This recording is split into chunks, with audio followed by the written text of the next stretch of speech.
Live from Brooklyn, New York, this is Stay Busy with Armon Sadler.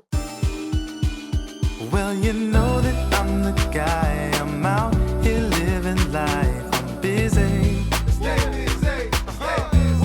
Stay busy. Making moves and catching flights. So please don't waste my time. I'm busy. Stay busy. Stay busy. Stay busy, yeah. Ladies and gentlemen, welcome to another edition of Stay Busy with Armon Sadler, brought to you by the Revolt Podcast Network. And this is the podcast where we have responsible discussions on the entertainment business and the entertainment culture. I am your host, head honcho, vegan chorizo papi. I'm fumbling today. Founder of Bald Nigga Ballers, the Bald Nigga Bombshell, Chinedu, one of two men to sit in front of Taylor Rooks and not tell a lie, and the at one point number 10 writer on Substack's Rising in Music chart. It unfortunately quickly changed, but I'm savoring that 10 while I have it. And Ted Joya, the number one writer, I'm coming for you, nigga. But I'm not here alone. The gang is back together. Snowstorms kept us apart, away from the studio, but we're here. I got to my immediate left, Painting Manian Princess. Miss Rarely Seen But Always Noticed, often imitated, never duplicated, Miss Bring It to Your Front Door, and my mom's favorite part of the podcast. Miss Tubiz is here. What's up, gang? Hey, y'all. Missed y'all. It's been so long. Yeah. Glad to be back. Facts. And of course, to my far left, Mr. Are You Sure? Mr. It Gets Biblical, Apple Music's finest, everyone's favorite transplant, and Mr. Drip Skylark, his shiny teeth, and him, Will Foster's here. What's up, man? What's up, y'all? Hey. You know, a transplant helped me out the other day. Really? And I thought about you. Thank you. I was like, he is cut from that Will cloth. Thank you. I like you. Yeah, I mean, I'm just happy to be back, staying warm. It's rough out there, guys. Yeah. It's rough out there, so stay warm. Yeah, I'm looking forward to shorts season and outdoor brunches and day parties and all that, It's really going to give 2016 once that weather breaks over 60 I feel like it's been degrees. it's been like legendary cold like this past year, or this year. And didn't we have a really bad snowstorm in 2016? I feel like we did. Was it 16 or 15? No, I think you're right. In January. Yeah. I think you're right. That was probably like the last time we had a storm of this magnitude. Yeah, so it's the 2026 is 2016 allegations just continue to be supported. Hey. It's powerful. But of course, we want you all to make sure that you follow us at Stay Busy Pod on Twitter, Instagram, TikTok, Threads.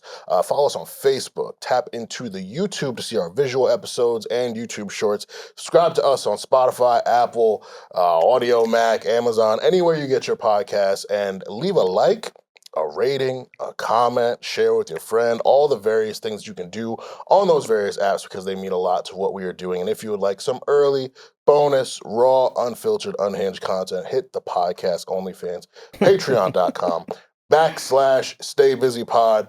Being away for 2 weeks, a lot of things happen. Some things are out of the news cycle already. Some things are continually within the news cycle. And so, for the first time in 2 weeks, I'm excited to say, what's buzzing? That was a nice segue. That was good. That was good. I ate that. That was powerful. Kind of a professional. That was powerful. No, you ate that. That was powerful. It's so tricky to decide what's buzzing because there's be so many things that are buzzing, but it ain't buzzing. Yeah. You know what I mean? It'd be a lot of temporary buzzes. It'd be like stuff that be buzzing that shouldn't be buzzing, that's not even worth talking about. Feel me? Like Kanye's apology. Yeah. But I do want to get into his apology because it's not the first. Yeah. It's not the second one. And we also see his oldest child venturing into music now. Yeah. So it's like, all right, first he led with the apology in the newspaper. Okay. I think that he needs to focus more on apologizing to people who don't read newspapers. That's who he should be targeting. That's real shit. That's real shit you just said. Yeah, that's one. Because those people who are buying those papers still, they probably don't care. Yeah. Or they're probably aligned with his views, his controversial views. So that's one. Two, it followed with an album announcement. And that is why I had to take it with a grain of salt because it's like, I do think he could have just announced the album without the apology, and it would have been received well by his fan base. But he chose to lead with that. And then over the weekend, he performed in New Mexico City with Northwest. Now, I do want to ask you guys, like, do you guys plan on listening to Kanye's new album? 100%. I'm sorry. Listen, Midwest in the building. You know what I mean? I definitely will. I mean, yeah, I definitely will. And then like the performance over the weekend was it was such fan service, and I think like he just set it up perfect. 100%. It was like he just set it up perfect. It was like fan service. I was like, all right, I forgive you. I'm pussy. It was like the apology, then the concert. It's like it was just But I haven't listened to a full Kanye project since Donda. I know he's dropped like Vulture since then. Oh yeah, I guess I haven't either. All those other albums last year that were like Fickle. floating around the internet, Bully and all that other shit. Like I haven't listened. So it's been 5 years since I listened to a full Kanye project. But the thing about all of this, which you so brilliantly kind of set up the timeline for it, is you guys know that tweet where it's like, I wish I lacked critical thinking because y'all seem so happy. Ooh, child. To be burdened with knowledge and to be burdened with awareness. Real shit. Like, real shit. I do my best to give grace to human beings. We're not perfect. We all make mistakes. And I also try to give grace to people who have dealt with trauma, whose behavior is a result of drug use, a variety of things. Like, you can give grace for that. But giving grace doesn't mean forgetting. And so I agree with you. He could have just announced the album. When you apologize for the things, you bring them back into our mind to where I have to think, is this a genuine apology or are you just trying to roll something out? Exactly. And also, whether the apology is genuine or not, an apology doesn't mean forgetting the stuff or moving on from it. So even if I can give you grace, I still kind of have to maneuver around you a very specific way. Yeah. Like I'm dealing with it with a friend right now. We had a falling out like 6 years ago, and at the time I was a very different person. We're good now. We both changed, but she was like, we're good, but it's never going to be the same. And I'm like, that sucks, but I also have to own that because the situation got to a point, things were said that were just not great. And so like, I don't blame her for not forgetting because I'm that same way with other people too. Like I'll understand that you were in a dark place. You said things maybe you didn't mean, but you still said those things. Correct. And somewhere within you felt that way. You really believed that. And so with Kanye, love his classics. Like I listened to Pablo the other day. I was like, I just had to shake my head. I was like, yo, this nigga, bro. Like, why do you have to be this way? All like, of them at this point. Why do you have to be like? You are so amazing at this thing that we love you for. But from 2016 onward, he has made it impossible for me to be able to give grace to a point where I'm willing to embrace him and welcome him back. And that's why when we see the Mexico City performance and you see that set list and all those classics and all these niggas trying to like, yo, he's back. Is he back for performing the old music that we loved already? Exactly. Like, if he made some new shit that was paradigm shifting and was actually good, which he hasn't in a while, I'd be like, all right, he's back. But I don't trust you to make the quality of music that you made that we came to love you for. So it's a very dualistic experience for me. I'm gonna forever love what he gave us from 2000, whenever College Dropout dropped up to Pablo. But the Kanye now, I'm off it. You too, Will? That was great what he just said too, because it was all classics. I mean, like the Mexico City video when he's performing Heartless and the crowd singing it, it was like one of those moments. It's like, yeah, it took me back and it made me think about how much I love his music. And I think I said, I was like, oh, he's the greatest, blah, blah, blah. But then in the back of my head, it's like, but everything has happened since 2016. And it's been stuff that's like, it's like you said, it's like unforgivable stuff. Like it's stuff, it's ideology and some stuff that he pushes that it rubbed me in my soul, my values the wrong way. So like that type of stuff, yeah, that's never gonna be forgotten. Then like you apologize, you bring it back up, and then it's like one of those things like fool me once, shame on you. Yes. Fool me twice. Yes. Shame on me. But we're almost at like the 8th fool. Yeah, so, bro, like Ed said, he's apologized so many times before. So yeah, it's just Yeah, I say I'm gonna listen to it because I will listen to it, but I'm not gonna be gung ho like super like this is my favorite artist ever and this and that, which it was back in the day, but now it just changed. You just grow up and your values change and you start really realizing how much words like that he says and stuff that shit means something to people and it's powerful. So speaking of duality and things and. We have it on the dock. It's not on What's Buzzing, but it does feel remiss of me not to mention Nicki's MAGA that's what she's alliance. Like, I've been trying not to speak about this. That's unfortunate. How tough is this for you? Listen, man, there's a Nicki bar for everything. Okay? Like, literally, on my way here, as I'm like 3 minutes late, I'm like, give a fuck if I was late. When I walk in, sit up straight. Like, there's a Nicki bar for everything. And like, it is very hard to be someone with a moral compass and be a fan of someone who is behaving that way. For me, it's hard for me to see her kind of like really... It's like really happening right before your eyes. Like, I feel bad for you actually. Like, on some like real shit. Like, because like it's like your favorite. It's like it's like your favorite artist or favorite athlete or favorite anything doing something that you thought. It's like never meet your heroes type of thing. Like, it's like all that type of stuff. And that's sad. Just like Drake, she has been polarizing her entire career. So there are people who are saying that, I ain't surprised she been corny. This been the route. Like, so it's like, damn, you're giving ammunition to that. Like, those are the people I used to fight against. No, you know real what talk. I'm saying? Real talk. Real talk. Those are the worst people that you want to let have a victory lap. Like, see, I told you, just like, shut up. They've been hating for a decade, because you had no basis at one point. People love to project shit on the niggas, and then when they finally do something wrong, they're like, see, I was on. No, you weren't on it. Like you actually weren't. I see someone say the Monsterverse wasn't really that good. I'm like, that was Peter Rosenberg. Oh, see, like that. See, and that was the week the show got off air. He said that. Yeah, and give me a break. This is what happens when you put these things into people's hands. You move this way, they get to rewrite history or try to rewrite history. And I feel like when Nicki dropped her Queen album, she tried to like cement, like, it doesn't matter what the industry does to me or what happens, my legacy will never be undone. I'm top one, y'all go argue over top four. And like, I feel like the recent actions have kind of like did exactly what she says cannot be done. And now we are at this place where female rap is kind of like free reign now. But if you ask Donald Trump, she is the queen of rap.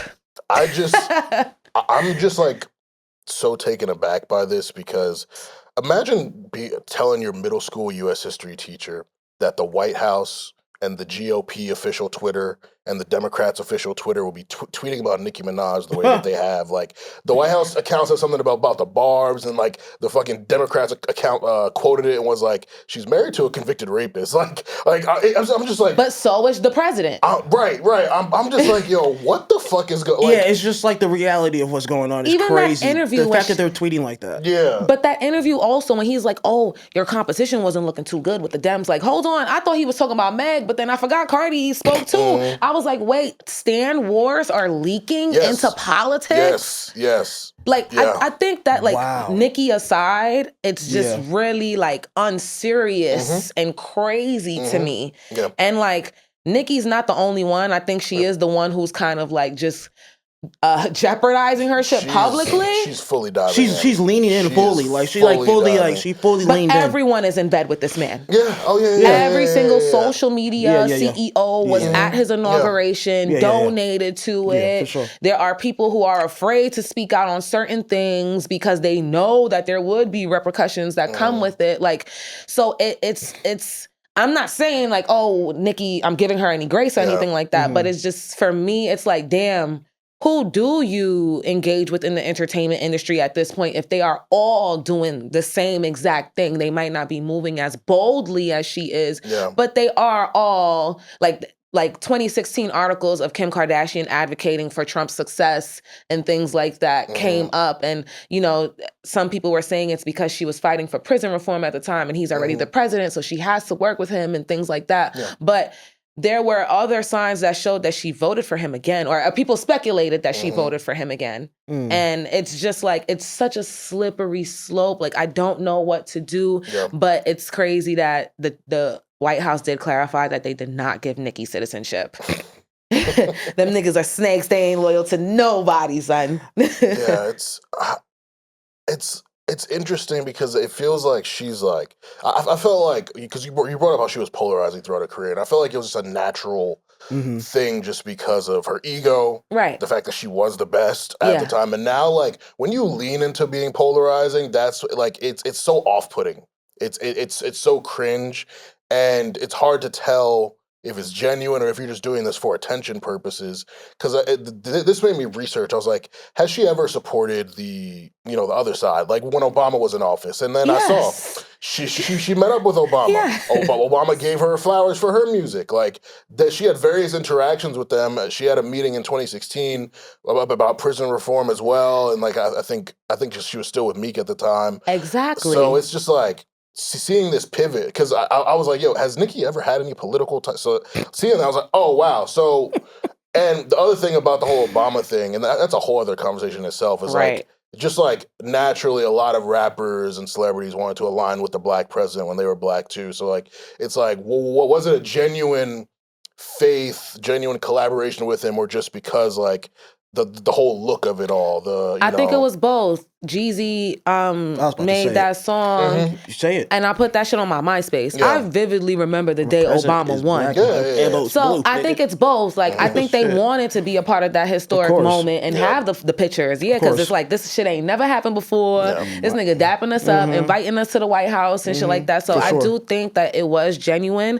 But like you said, I just refuse to believe that Nicki could not have gotten her citizenship before this moment, because she is powerful, influential, she has connections, and like everyone's saying like, oh, she's doing it for this man. And it's just, ladies, because Nicki used to be the one to advocate for this, and I guess it just got to be me by myself. Do not let a man trick you out of your spot. Like, seriously, you do not have. You also have the choice of not being with this person, so you do not have to do things to advocate for this person if the person's lifestyle or past decisions go against what you stand for. You literally do not have to deal with those things. Shit gets lonely sometimes, especially if you are a black woman that prioritizes dating black men, because a lot of black families don't really raise black men to be leaders and providers and decision makers and really be strong, powerful people. So it's like you got to deal with someone who you feel like you're mothering a lot, but you do not have to ruin your life for it. I'll end it on that note. And it's dark times, yo. So it's like a lot of the stuff that's buzzing is heavy as shit. Yeah. Like Don Lemon. Yeah. You know what? Before we move on to like with the Nicki stuff, especially what's all going around in the country right now, her leaning in like this is just like right now. And you're not a citizen, seriously, like, and you didn't vote, and you can't it's vote. It's like, come on, dog, please. And I forgot what song she said, Donald Trump trying to send me home. Like, she must not have family back in Trinidad still. Or she must not have family who's here and, like, struggling to stay here. Because, like, me, who has family both in Panama and here, and family friends who don't have their papers all the way right or just got it right, I would never. I could never. You could like, it just goes against your code as a like, but also at the same time, a lot of immigrants and Caribbeans are more aligned with conservative views than most. Because I have a cousin who just got her fucking papers and voted for Trump. These niggas think like he's a symbol of wealth. He's a symbol of revolution to them. He's a boss. And so they come to America, and he's the American dream to these people. And not only it's that, like he's directly fucking with your people. Like, but not only that, like the diaspora wars. Yeah, that like too. The way Black immigrants view Black Americans. They view them the same way. They're lazy. They live on welfare. They this, they that. Yep. It's the same thing. So they be cooking us, man. They be and not even they. Shit, me too. My siblings their mom is Black American and my mom is Panamanian. And when I tell you, when I first met them, I didn't grow up with them. We met each other going to see my father at NBC. You feel me? So we going to the feds to go see this nigga, and I'm with them. Culture shock. Culture fucking shock. I wish I could see. You can curse in front of your mom? Oh God, that's crazy. You have a lip piercing right here because you have a crush on Lil Wayne and he got one? Yo, my dad wanted to reach over because you can't touch the inmates either. Yo, my dad wanted to strangle this little girl. Like, that's funny. But that's real. You know, moving on to the next What's Buzzin' topic, because I can go on and on and on about the Black diaspora and immigration and things like that. But another related but unrelated thing is Don Lemon getting arrested. And he was released shortly after. I didn't look into if the other journalists were released yet. A few of them are still in custody. And I figured that because Don Lemon, he has the larger platform. He has the white husband, no shade. He about to have the rappers rallying behind him. So I can see that being done swiftly. I was like, damn, who's doing his Grammys coverage? I'm available.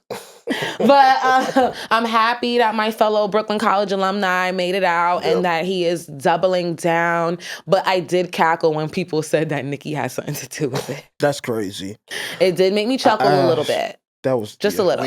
We have to laugh through these very insane times. Like, real shit. If you just let all of the despair of this country just consume you, like you're not gonna want to move forward. You're gonna be angry. It's some things that you have to laugh at. But yeah, the Don Lemon shit was crazy because, like, coincidentally, he's arrested for compromising people's First Amendment rights while he is living up exercising to his own his shit.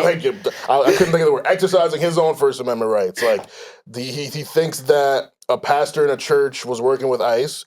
And so him and some protesters pull up to the church, and he wants to record the whole interaction, and shit got a little hasty, and the churchgoers felt threatened and all this shit. I'm just like, yo, it's so funny how the oppressors always want to act like the victims. Oh yeah, every time. They're good at it too. He's a journalist just doing his job. He ain't pull up in there with no guns. He ain't pull up in there, breaking windows and shit. Like he just wanted to record. Just pulled up. Like that's the perk of modern day technology and journalism is you can broadcast these things in real time. Like there's no questions. It's not always an AI. Like, no, this is really what's happening. And these niggas feel so entitled to be part of ICE or support ICE that they're like, oh, we're being threatened. Our rights are being threatened. Nigga, you threaten people's rights every fucking day. Every day. Like, what the fuck is going on? And it's not only that, they're violating our First Amendment right. We spoke a few shows ago about how media is independent and how they're attacking Black media. And just as Black media ourselves, I don't like what I see. And no one likes when the truth is told. Right. As a truth teller, I have to deal with always constantly having a target on my back. Just because I had the balls to say something that needed to be said, most likely. Yeah. So I know what that feels like. And then I'm a Black woman. Nobody want to hear me. Yeah.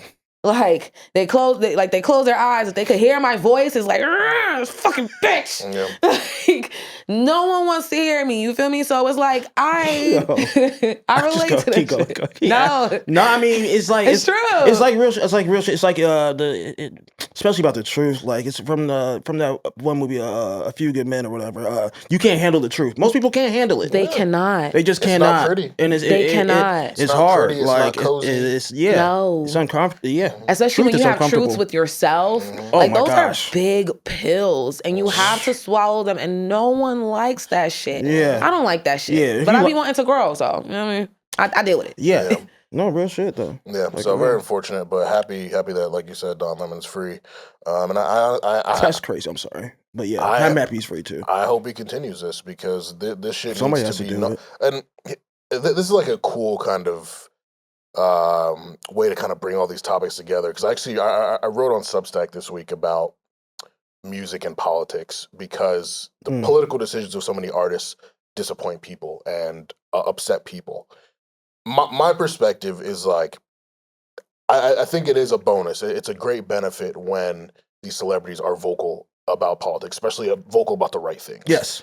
But I've never held them to that standard. I don't need songs about movements. I don't need Lil Baby posted up with the mayor or something. I knew like you were about to bring that like up. I knew like that. yeah, I mean, but like Seriously, that's just one. But like it could be any artist. Like I don't need that. I honestly think the energy that we put into demanding these people make statements, like we should put into working with our local governments, like talking to the councilman, talking to the mayor, talking to whoever. Like there's people who are in these positions who can actually affect change. It's great that artists can bring visibility, but like, do we need an Instagram post about something that we can Google or that we can watch the news and find? Like, so yeah, bro. I love that like Don Lemon was so gung-ho about doing what he did because he's the type of person who is the right disseminator of this information. Yes. Like people should be looking to guys like him, not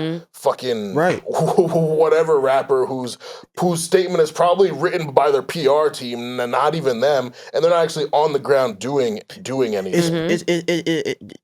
Like to piggyback on what you just said is like it's people that like Don Lemon has worked his whole life in this and wants to tell the news, to tell the truth the right way. I don't care if Lil Wayne was trying to do it. He's not doing that. Lil Wayne is in the studio making music his whole life, and that's what he's great at. Like I don't need him to be Dr. Martin Luther King or like whatever. Like let people that have dedicated their whole life to something that serious really work it. So I agree. If anything, like the public figure should be used to amplify those people's missions. Right, exactly. The way Kim Kardashian used her platform for the prison reform thing, because it was really two black women who are real lawyers behind it. But Kim used her celebrity and her platform to like amplify it. Or unless you really like that, like Tupac, like facts. That's another thing. If you really believe in that shit, you're informed. Like you was doing this when you were broke, not now when you're rich for the look. Like you actually stand by this shit. I salute that. I love that. But real life. So many times, I remember the pandemic when all these artists and niggas were putting out statements about shit. But there wasn't shit else to do. Right. The pandemic was different times. I even went on a protest with my nigga at the time. I did. I mean, I think I did too. Like, I swear. Protest day? Hey man, it was crazy. It was crazy times. You probably find you a real good one. It was crazy times. I got the pictures and all that. This shit was crazy. Hey man, when the George Floyd riots and everything was happening, no shade. It was kind of crazy, bro. Like I walked from Harlem all the way down, walked all the way like real talk. I mean, and I was still in the DOE at the time. The way the kids were engaged too, like they the 8th graders. People were locked in. No, they were, and nothing. Not even sports were on to distract us. Facts. We were locked in. So niggas was really locked in, but it happens. It's in America, I do think that they put a lot of value on the celebrity. Yeah. Because like in other places, celebrities aren't idolized as much. But I do think when it comes to the Black experience, it's just a bit more unique. And if you are someone who is representing the Black community, I do think that you do, or if you benefit from the Black community, I do think you have like a responsibility in a sense to do as much as you can. Don't be performative. Still be authentic. Like if a donation is all you can do, do that. Yeah. Real talk. But it's hard times that we're in. I look forward to us using our platform to be like, just to help people perform their civic duties or just to inform our listeners and our followers and stuff like that. So fuck ICE. Feel me? Heavy on that. There's like, there's a like responsibility that we have doing this show and doing, especially us up here being people of color or Black or whatever. Like, there's a responsibility that we hold. Feel me? It is. And we gotta hold it down for the ladies too. Yes. Okay. And the Grammys held it down for Eve this weekend by giving her an award 24 years later for her contributions on "You Got Me" with The Roots. First of all, I've always loved that song. Fantastic and as song. a kid, It's a great song. I didn't realize that Eve was on there. Me neither. As a kid. I didn't know. Yeah. So to see her get honored so many years later, it's pretty dope to see because it's like sometimes you move on past those moments and you're just like, all right, I'm not gonna get it. But it's cool when someone does remember you. And I spoke to the new CEO of the Recording Academy a few years ago at the Ebony 100, and he seemed like he seemed very intentional about righting a lot of wrongs. There That's are hard. a lot, though, so he can only do but so That's much. hard. But that's cool that he's. I mean, we saw a couple years ago that they made peace with the weekend before him, so now he's back in that orbit. So yeah, it seems like, and again, him, I do believe he's a genuine person. Yes, the Grammys, people have such a traumatic relationship with them, so like some people see the things that they do as performative, as whatever. But like at the end of the day, like. It's cool to see stuff like that happen. And so with this, to give some background, because again, I like you, I didn't know Eve was on that record either. Single was released in 1999, co-written by Jill Scott, who sang on the chorus on the original version. However, Erykah Badu re-recorded the chorus for the take included on the Roots 1999 studio album, Things Fall Apart, which also featured Eve rapping the second verse. The original version with Jill Scott was included on the 2005 compilation Homegrown, The Beginner's Guide to Understanding the Roots, Volume 1. So, does Jill Scott have an award for it? Because the way they doing the women dirty, the Philly ladies, I'm sorry, this is a little crazy. That was a crazy little story. That was kind of.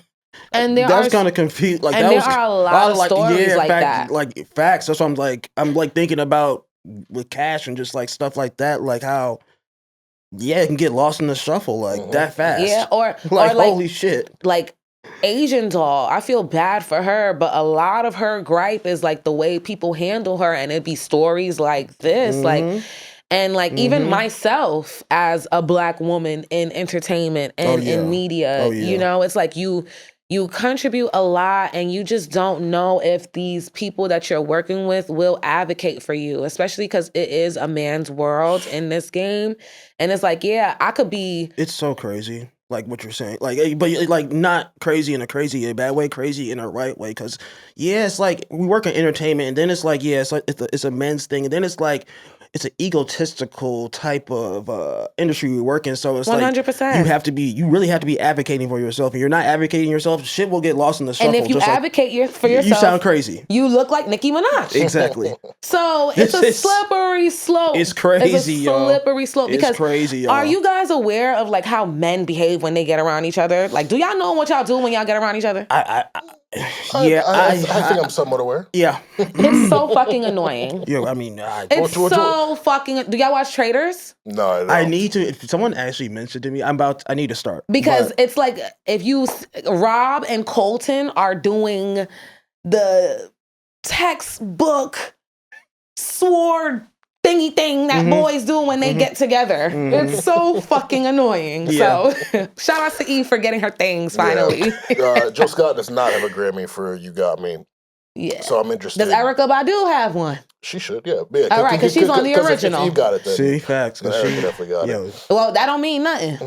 That actually don't mean nothing. But because Erykah Badu was on their original, I would hope that they did right by her when they did right the first time. Yeah, she got it for Best Rap Performance by a duo group in 2000. All right. Does Jill Scott have a Grammy, if I may ask? She Yo has been nominated several. Let me see. We look at the Grammys like, is you dumb?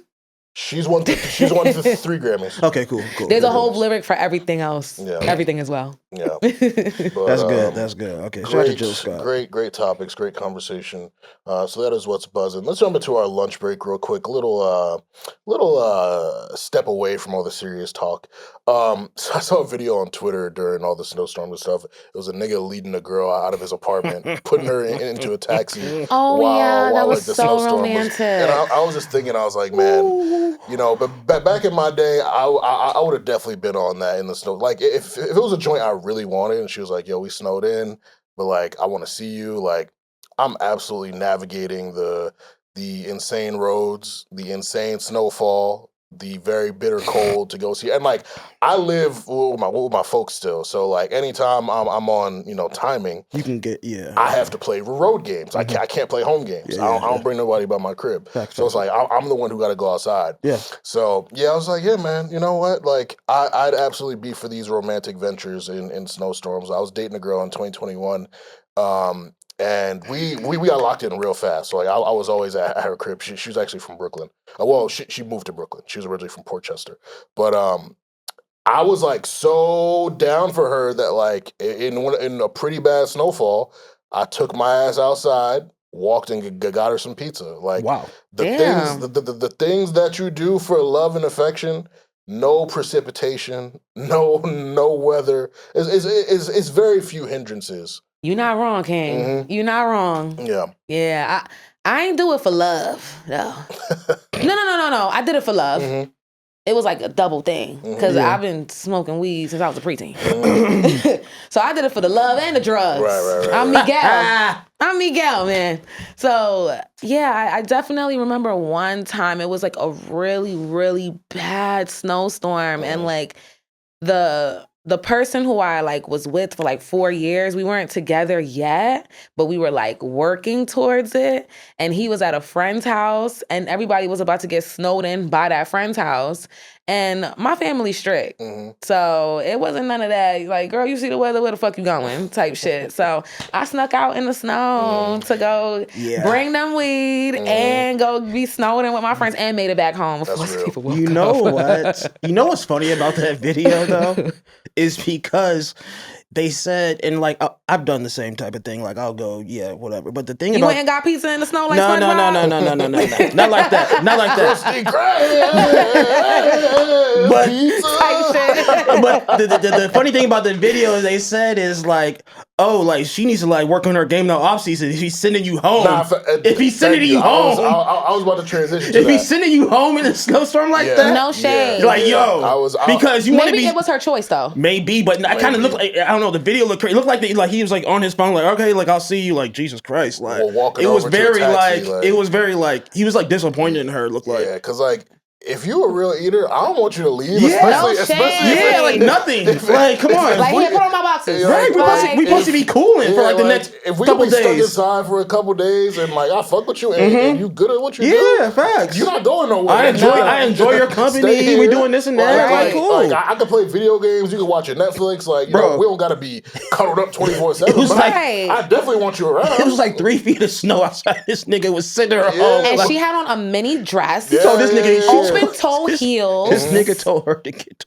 I only hope that was her choice, and she was somewhere where she was not supposed to be, and had to make it to her next destination. Facts, maybe. Because if the other case is it, he cries. Like had to send you home. You got cut from the team. That's like that's tough. What? But low key. Going to get pizza in the snowstorm is tough, and that's some young hoe shit. Yeah, it was definitely very young. I mean, I was 26. Okay, so that's just like a mid tier young hoe. Cause I was like, the way I prepared for the storm versus the way like my boyfriend prepared for the storm, I'm just like, what did he do? Because I tried to prepare for the storm too, and then it was like barked on. Nah, it was like. It was like I went to go get food, and then I went through that food in like the first night. So then I was like, damn, I was like, damn, I was trying to order stuff, and I was like, I don't want to order nothing. I'm gonna have to like look at this. Like, look, it just was like one of those things, and then I had to go out and I had to go like. You had to go out still? I don't have to go out till now. See, like, that's fire. Like you're locked in. I brought my little Target bag. You're locked in, yeah. My little cloth bag. So after we record, I will go get some more groceries because I have not grocery shopped since before the storm. Oh yeah, and it's because I lived alone since I was 19 years old. Oh yeah, you're locked in. Like I even had to help my mom prepare. Low key, because she has kind of like young hoe tendencies. She has young hoe tendencies. Like my mom, her big sister's 15 years older than her and raised me. And then all my mom had to do was work and bring home the bacon. So she ain't worried about, being too domesticated and shit. So she's like, wait, it doesn't snow till Sunday? I'm like, I know. She's like, it's Wednesday. I'm like, I know, but we need to start preparing. Picking the things up now. We are the landlords. We need ice. I mean, we need salt. We need this. We need that. Yo, this nigga bought mad frozen foods. Mad pre-cooked foods. And then I said, that's all you want to get for your house? Because he wasn't going to be by me the entire time. So I'm like, that's all you want to get for yours? He goes, yeah, I think I'll be fine with this. If anything, I'll order more. Okay.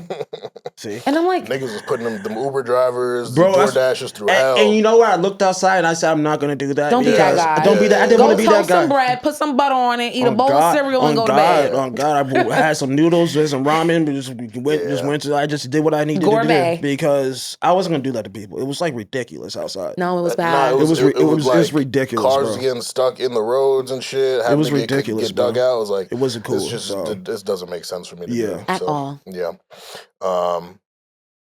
But yeah, man, this and then the way niggas like rally to the grocery stores and like you just like grocery stores ran out of like meatballs, like the most random shit like niggas are stacking up on, like niggas stacked up on baby shower meatballs, like for what? Like, I don't go to Trader Joe's or Whole Foods, so my supermarket was stocked. Yeah, that's good. I mean, yeah, that's good. Yeah, I do the mom and pop ones. I do the local ones. I don't do Trader Joe's. I like to cook my food from beginning to end. If it's pre-cooked already, I'm cool.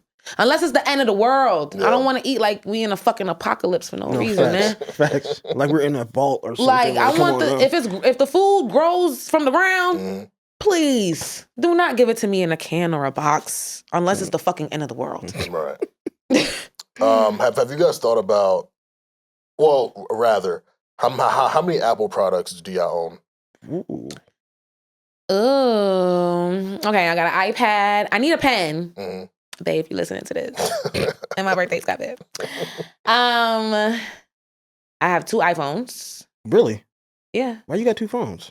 I'm a social media manager. Oh, one for the plug and one for the low. Come on, man. Come on, I now. get it. I didn't know you was. Are you new here? I didn't know you was having like that. My bad. Come on now. You having abundance. And you know, industry people don't know boundaries. They do not. And they love to give out numbers. Yeah.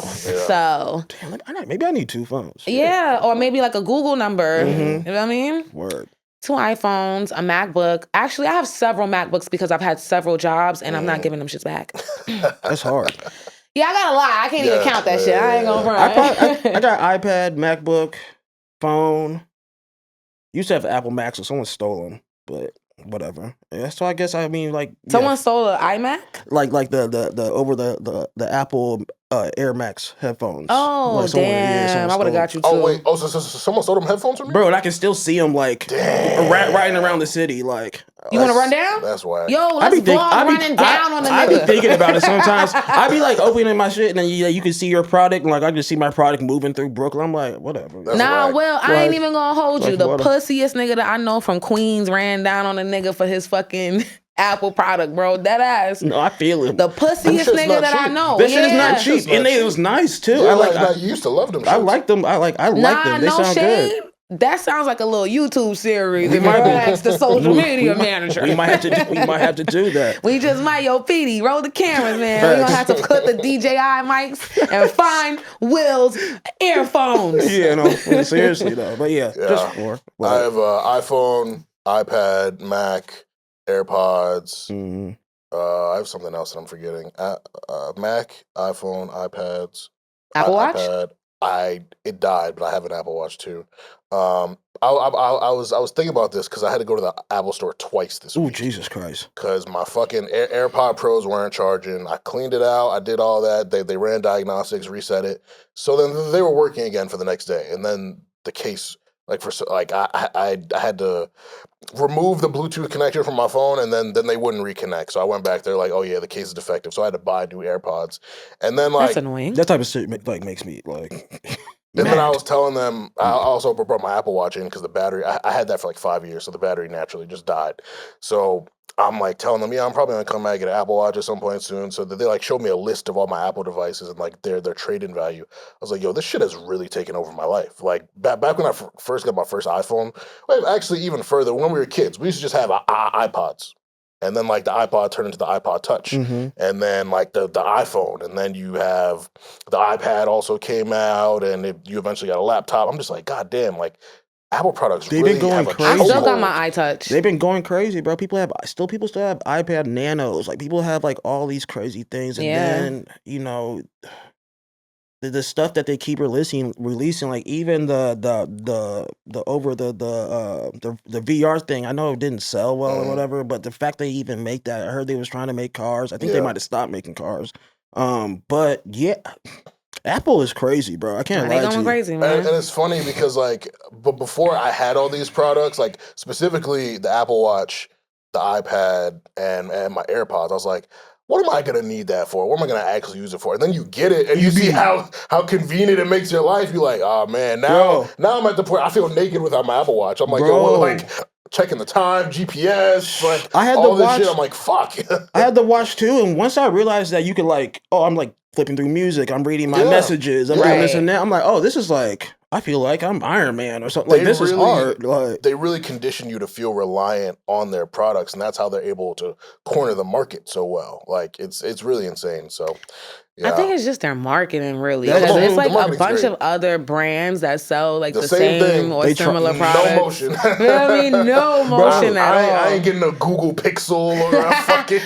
Google gifted me one and I still don't use that shit. It's crazy. If anybody pulls up, they don't have an iPhone. You look at them like, bro. You be like green bubble. Green bubbles are so nope. Yeah. No, that's like no Sirski. Niggas really discriminate against that's real the green classism bubble. Absolutely. On God, you just how can I even trust you? I never. The worst thing that happened trust you with was the green that bubble. Android niggas got access to Instagram. The quality on their shit used to be so bad. I'm like, yo, get off the app, man. It was get out of here. Bad. I'm like, yo. Do you see what you're posting? This shit look like PS1 graphics, and you letting it rock. Like, what's good with you? The social media platforms are in on it too. They make us feel like Apple products are the way to go. Cause for real, every Android they post on their story, the text got that little squiggly. I hate them. I hate the text. I was about to say that. The font is so disgusting. You just be like, you just. My favorite part, now that I'm thinking about all the Apple products that I have, my favorite thing. What are you laughing at already? I'm laughing at the green bubble stuff, but keep going. I'm like, it's pretty dope that I didn't have to spend my own money on any of them. Yeah, not one. I love being a girl sometimes. No, man. Yeah, the Apple Watch was a gift. My first pair of AirPods was a gift, but they were the regular ones, and I upgraded to the Pros. And then I had this thing where I kept losing them, so I'd have to buy a replacement, which is $90 for one of the headphones. Really? So I had to keep buying replacements, and then I ended up getting a whole new set this past week. So damn, I've spent a good amount on my headphones, but phone I'm still on my parents' family plan, so I just pay that monthly.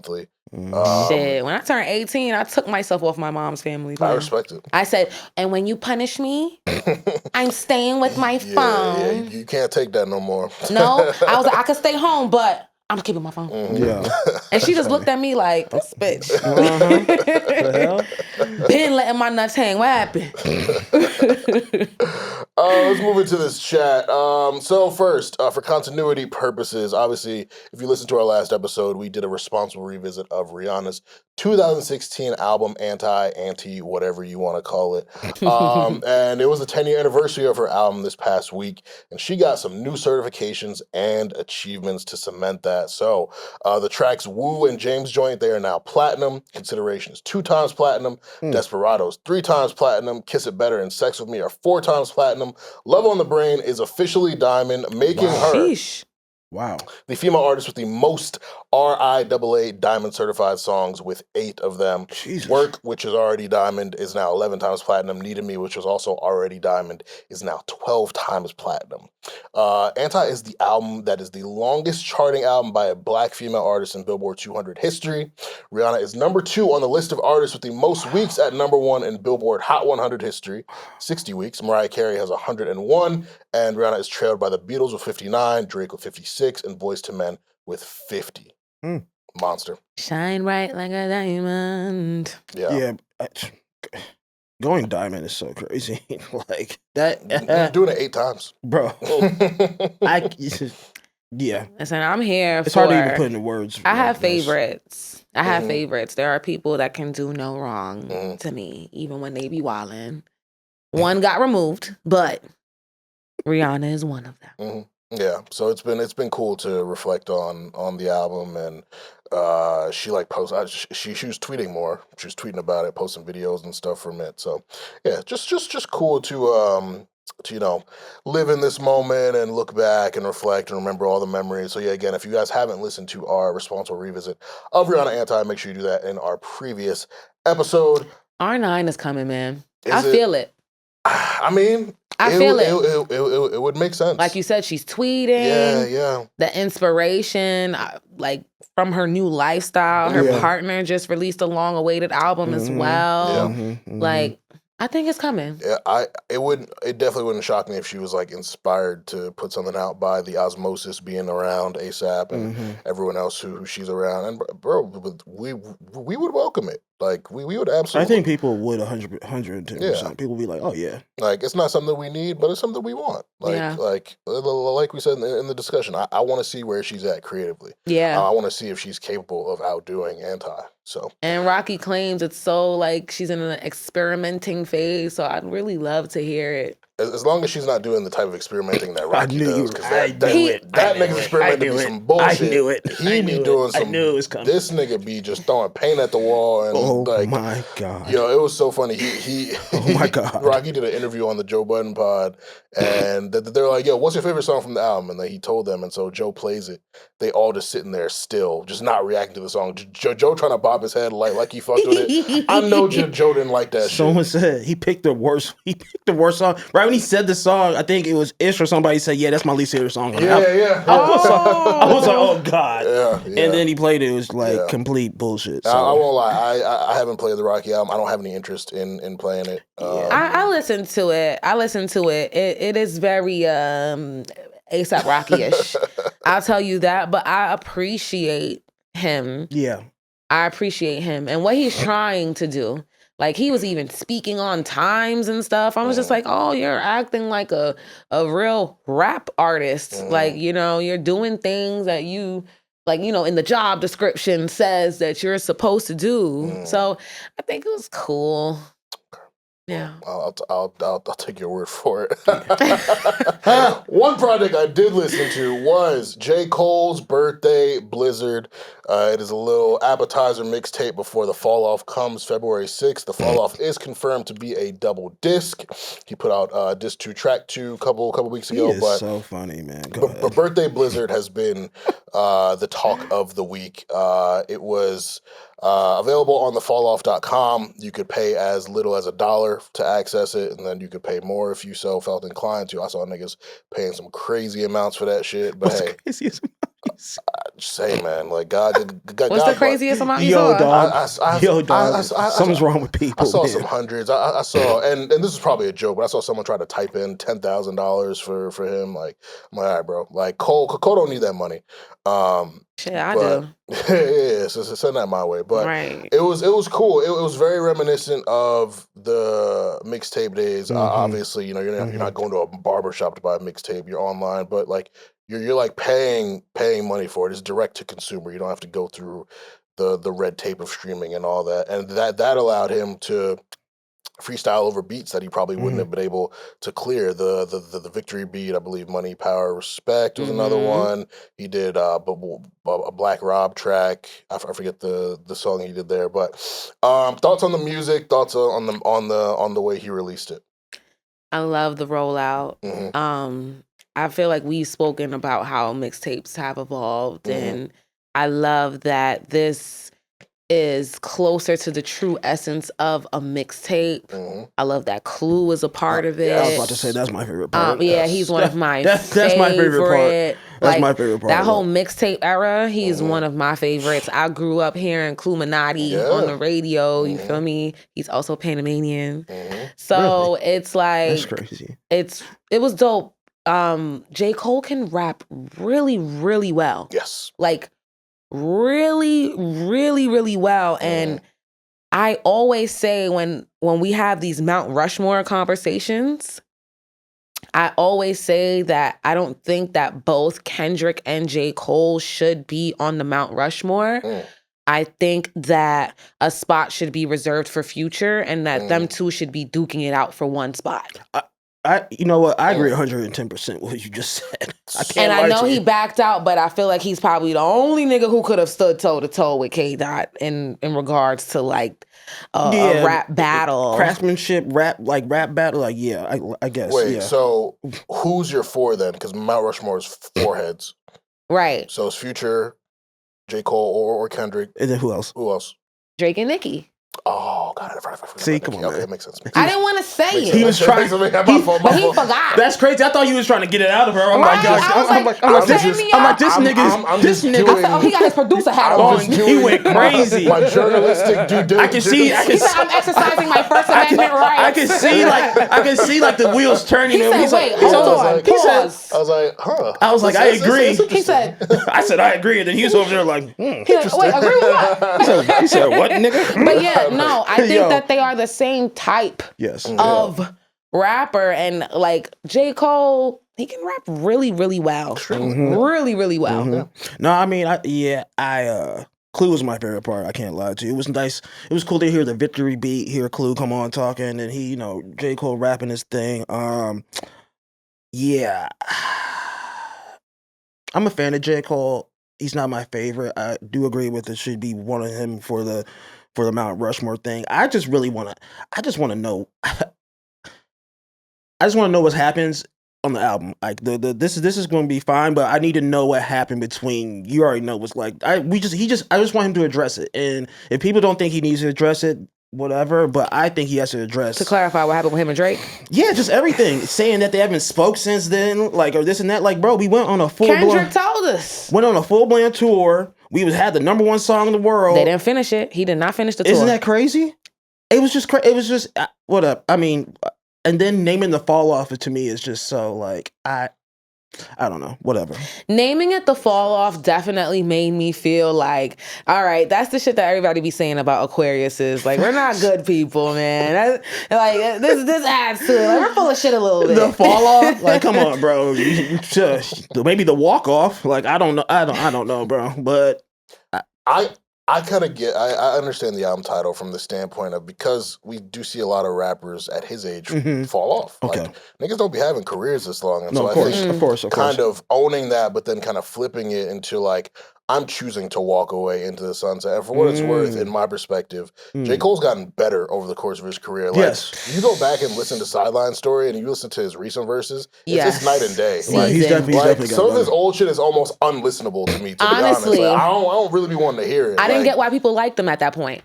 Well, I was a big fan, and like at the time, I think he was the best he could be.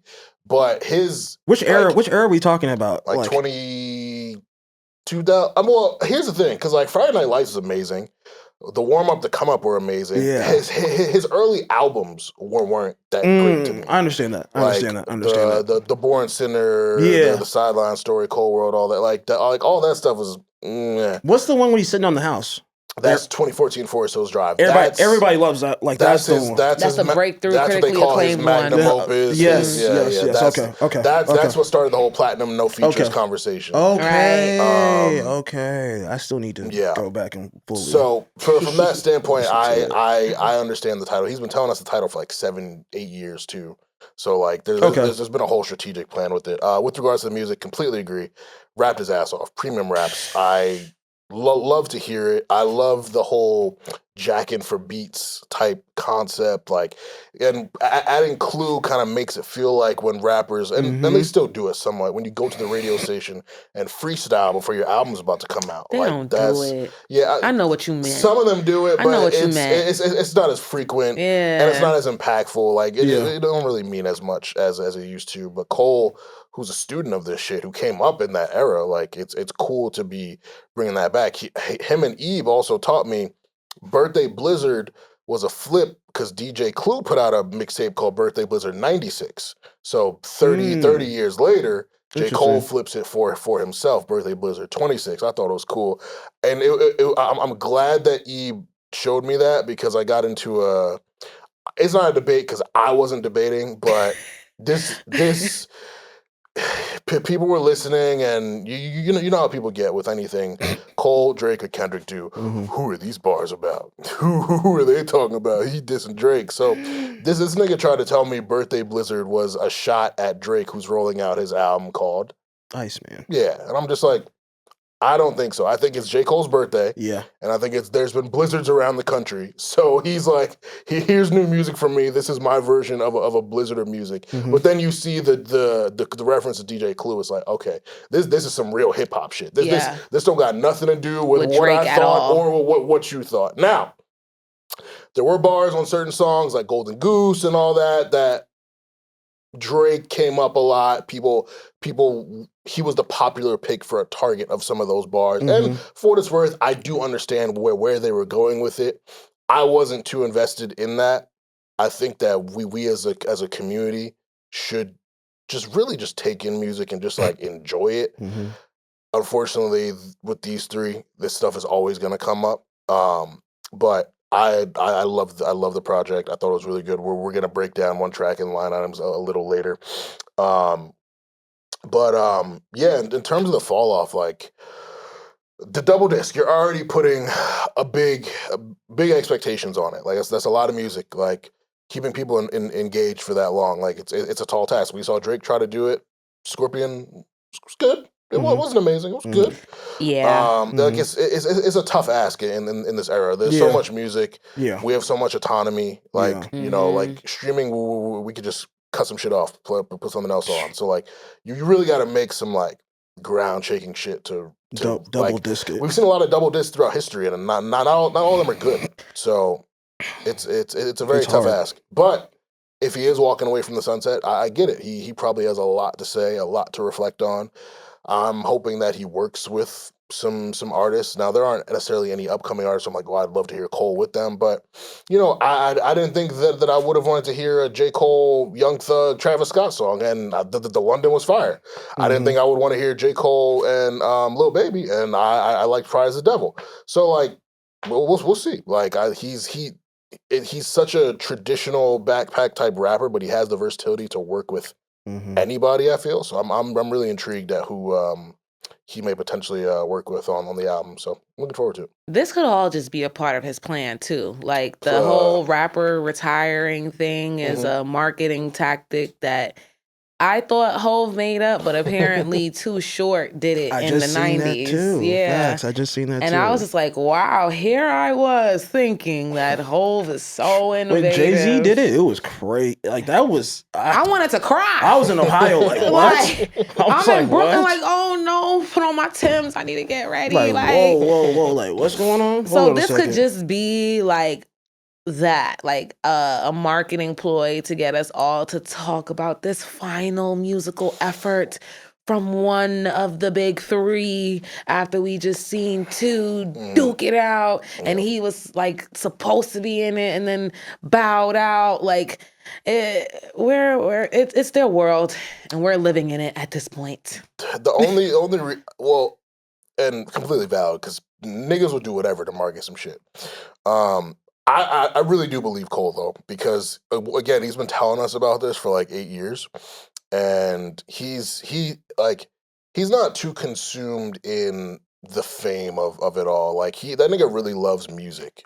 You're right. Like he really just does the music shit. I ran into him the day he dropped the mixtape. Actually, really? Yeah, you just reminded me, and the way he was moving, I was just like, nigga, ain't nobody about to run down on your ass. Yeah. But yeah, the day he dropped that shit, I forgot what restaurant I went to go meet a friend who was moving to LA. And then they said something about J. Cole, but I thought that they was cutting ass on somebody who looked like J. Cole. And then the nigga walked past and I was just like, oh shit. Cause I was definitely, if he was walking slower, I was gonna ask who you was talking about. Yeah. Yeah, no, he's like, to me, he's like the common man rapper who just happened to be very elite at his craft and became famous. But I really don't think he cares for all of the glitz and glamour and everything surrounding the music. Like he's succeeded to where he's established a comfortable life for himself and his family. And like, what else does he really have to do? Like I really think he feels fulfilled. Now, I think the events of the last 2 years have him in a place where he's making himself an underdog and he wants to prove something. That's what it feels like. I don't think like career-wise he feels like there's any other check boxes, the boxes that he has to check or check marks or anything. So I hate when people treat astrology like the Bible. But I just have to say, as a fellow Aquarian as well, like, it's a thing where we can like naturally get attention or have like a natural talent that people will gravitate towards. And we would act like we don't give a fuck about it if shit ain't going our way. We would act like that. Mm-hmm. However, if we were to step into it fully and do all the things that we're supposed to do, all of those things that we claim we don't want or care about will come, and it will be received and accepted with open arms. It won't be rejected. So I won't say that he doesn't want it, but he probably just doesn't want what comes with it. Yeah. But I won't say he don't want it. Yeah. Because I think he do. And it's great you say that, because I think about his feature run in like 2018, 2019, where he was like, I'm murdering everything. I'm jumping on everything. Send it to me. Like I'm gonna show you niggas, because y'all call my albums boring, or you question my abilities. You question my level of inspiration. So like I'm gonna just show you. He started working with other producers because people said he produced his own stuff too much. Like he was really popping his shit. So it's like he cares. He's just grown now in a different place in his life. He sees where the game is. Probably just a little jaded, but I won't say he don't care. And also, the J. Coles and the Drakes and the Kendricks and even the A$AP Rockies, I'm sorry, they're not in a place to fall back and not care, because that's how the game got where it's at now. So unfortunately, like, you kind of have to do a little something just to make sure it keeps going after you. Yeah. But yeah, so loved Birthday Blizzard 26. So we're gonna get into one track specifically, Golden Goose. Okay, so let's jump right into it. Call the truth, got their throat in nooses. Grip never letting up, though they hope it loosens. Nah, I'm on top. You can't knock me off my spot. Fuck yachts. I won't stop till the boat's a cruise ship. People will take issue with Cole speaking about himself as part of the big three after everything that happened. I don't know if you two have ever spoken on, because we've spoken about Drake a lot, we've spoken about Kendrick a lot. We haven't touched on Cole too much. We haven't. So your perspectives on him, and whether or not he can still consider himself part of the big three, say he's got the top spot, even diss people after pulling out of the beef. Like, just, thoughts on all that. What you think, Will? You know what? He can do whatever. You can do whatever the hell he wants to do. I don't want to hear it right now, though. I think the battle between Drake and Kendrick was so serious, and like got to the level that it's really them two now, and it's just them two. And you know, you can still you're not 10 notches lower. That's not whatever. You're just a few notches lower. Because it really, bro, he bowed out, and then he said I'm good, which is okay. You can say you're good, bro. Like, that's fine. Like, but I just think the top ones are so they're just the top two right now, and I just think we're gonna see what this album, what he says on this album, what he does on this album, I guess. But I don't know. I do know. I guess it's just him. It's just the top two, and he's third, just a few notches lower. Hip hop's too fractured right now for a big three. The big three don't exist. When Nicki first said that her, Wayne and Drake were the real big three, I agreed with that at that time. But like, I feel like they are all just three different artists who came out at the same time. That's another thing. And are dominating their respective fields. And I think that they're all, students of the game and masters of the craft. But I don't think a big three exists. I don't think it ever really existed either.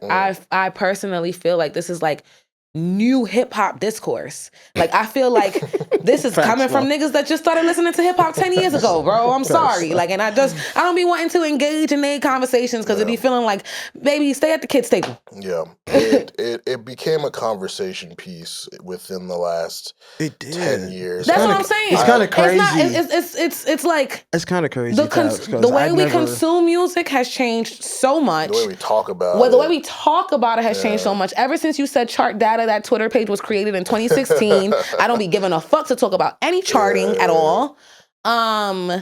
It's just a certain way, the way that people who just started listening to hip hop speak about the genre, and I don't care to engage the way that they engage. You feel me? Like, I'm listening to bars. Who's the hardest? Who's dissing who made me laugh more? Who more fine? Who look better doing it? I don't give a fuck about none of that shit because I grew up listening to hip hop. I didn't just start listening to it, and I'm not a guest of the culture. Yeah. I think putting a label on it made it like, bro, the big three weird. shit is so crazy. It never existed. It's so crazy, but go ahead. Yeah. I think those three being the top guys for so long, like J. Cole was a top nigga? Yeah. And that's why I'm saying the game's so fractured, and that's why even the whole Jim Jones Kid Cudi conversation, because it's like shit is fractured. You feel me? You gotta understand, like there's college niggas that's listening to hip hop and shit. And then there's niggas in the hood that's listening to hip hop, and they're not listening to the same people. Like, them niggas is listening to Future, not J. Cole. Like, all them people in the hood would say Future is a top nigga. So I'm just on some like Cole. Like, I don't know. You know what? I'm gonna say this. I'm gonna let Armon go. One thing that I used to say, and I still live by, like, I let the streets decide, my nigga. Like, that's how I feel. Who people are listening to outside in the clubs, in this thing, in real life. That to me has always been the hottest. So, but because hood niggas don't know the internet or don't know social media, they're not influencing it as much as they used to before. Yeah, of course. Yeah. But that's what that's how I gauge it. Yeah, no, the blog era changed a lot. I was listening to like Joe Budden talk about it because he was a blog era star, but like don't tell him that. Yeah, but he has a very different old perspective on it. Yeah, but. And it's funny too because I'm like, was there a big three before the big three? Like, this big three ain't even a big three. You could put niggas in it, but like, I think it depends on the period, and also, like you said, it depends on who's listening, who's making the assessment. Because you go to the '90s, it's easy to say Big, Tupac. Some people might want to say Jay-Z. Some people might want to say DMX. Like, DMX had 2 #1 albums. He was in bigger 1 than year. Hov Like, for a long time. Like, there wasn't Jay-Z was never like the biggest or the nigga who's selling the most. Like, he had to deal with Nelly, he had to deal with a bunch of other dudes, but Nelly was a problem. Jay-Z outlasted all of them. Like, for me, it was interesting. Like, all the Jay-Z is the GOAT conversations, I felt like those came like later in life. Yeah, like, you're not wrong. Those are very recent too. Like, you're not wrong. I remember growing up, Jay-Z was there and he was big, but like, I was listening to a lot of Southern rap. I was fucking like, T.I. was the king at one point. Lil Wayne was the king. Like, yeah, let's say that for the board meeting. Yeah. Cause I'm about to say we about to cut up. No, I can't lie to you because this is mad interesting. Because I like, we're about to cut go ahead. I don't even want to break down this song no more. Yeah, I want to get right into it. Because that is hella interesting what you just said. I love that you said that because I used to argue with someone all the time because like I'm a little secondhand embarrassed by the whole discourse that came out of the Jim Jones Kid Cudi conversation. Let's get to it. Cole, much respect, love bro. You. Golden Goose is a great record. Check it out. It's available on thefalloff.com for just $1. Hashtag ad, hashtag sponsored. Yo. Jim Jones, Kid Cudi, New York. Let's do it. No, real shit, King. Also, I too was secondhand embarrassed, and I'm speaking for the East Coast. And that's why I'm on some like I know I am the New Yorker on the panel. Oh, this is gonna be a good one, but we are more in alignment. Yeah, so we're East Coast. Go ahead, yeah. All right, man. The old heads are the reason why New York rap became an acquired taste. I'm going to say it. I'm sorry. And I vividly remember, like, when Wayne was hot. Because we're talking 2008, right? Mm-hmm. We're talking Day and Night. We're talking Kid Cudi, Jim Jones. Mm-hmm. Lil Wayne was declaring that he is the best rapper alive. Mm-hmm. And I was backing that shit. Yeah, me all too. the way from Brooklyn. Me too. I was backing that. And I vividly remember all the older New York niggas not liking that shit at all. And because Wayne was embraced by New York rappers. He was he had a New York era. Fucking with Jay-Z. Like, so that Wayne was sold it for outside me. of New York. That sold it for me. Wearing Bape, he was doing all that. that. Yo, that stamped it for me. But go ahead. You feel me? Like, I already know. We're refusing. The Source Awards been passed already. They was treating Wayne like how they kind of treated Drake early, and even now, like he was some abomination. Using auto-tune. Nigga said he was an abomination. Making pop records. No real shit. He was skateboarding. Yeah, it's like rock star tight shit. jeans, wearing jean chains. He had the piercing right Who is here. this nigga? Like, and he was the first nigga to go on record to say he loved eating pussy. I loved Lil Wayne. Yo. Loved them. That's niggas used to act like eating pussy was a sin until Wayne said, "No, I'm the pussy monster." About this, I feel so seen right now because in high school niggas like, yo, you ate it? I'm like, yeah, nigga. What do you mean did I eat it? This is so crazy. This is so fucking crazy. It's so fucking. This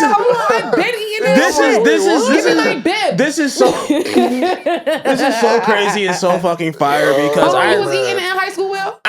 The thing is, yes or no? Yes, but like the thing is, it's like y'all all were. It's just by the way, it's just I'm like, well, why wouldn't you? That's what I'm trying to get. Like what? Like the thing is, niggas don't be caring about the girl's pleasure. That they only want to get there. And we're gonna get no shade. They also be DL. And seeking male validation. Because a nigga that really loves some pussy gonna put his face in that shit. I'm not gonna lie to you. That shit good, smelling good, looking good. You gonna kiss it. Come on, man. Bring life. No shade. For like real, what shit. You feel me? I see. Wait. Okay, before we go any further, I seen something. It was like a TikTok. A girl was talking about if you have a man that likes to eat pussy or likes to like just give you head randomly, like that's like a rare he's like a knight or something, like some rare shit. I was like, wait, niggas don't like to do that? I'm Panamanian, so it ain't rare. Weird. It is not rare. I'm not it's saying. Not rare. I know it's just because them black boys still Spanish. Okay, no, it's just it's not rare. It's just you put it perfectly. The whole male validation aspect. I mean, we're gonna get back to music. So I promise. I promise. This is interesting. You're in high school. You're developing. You want to fit in. Yeah. So like. The sneakers everyone's wearing, you want to get those sneakers. The music niggas listen to, you want to be hip on the artist. If the group of niggas at the lunch table saying eating pussy, fuck that, you're gonna be like, oh word. But it's like when you look back on hindsight and you think about it, it's like what's wrong with you? Why would I not want the girl to feel good in the exchange? Like, is it only about me? And as men, a lot of men only think about them. Like you got to grow out of that. You heighten the experience by making sure she has a better time than you. You make everything. You make everything better. Yeah. And Lil Wayne was one of the first niggas to empower niggas publicly to do that. So like, I really always loved him, but I remember the old heads not fucking with him. It was very, very tense. The Snap era. Yeah. Laffy Taffy, when that shit was number one. The Northerners said hip hop then. Yeah. Fucking Party Like a Rock Star and Soulja And that was my Boy. jam. That was my jam. Hurricane Chris. Yes. Chamillionaire. They was like, yo, what the fuck? Like the New York versus the South. And it still persists to this day. There's still that New York versus the South thing. New York versus everybody, clearly. Yeah.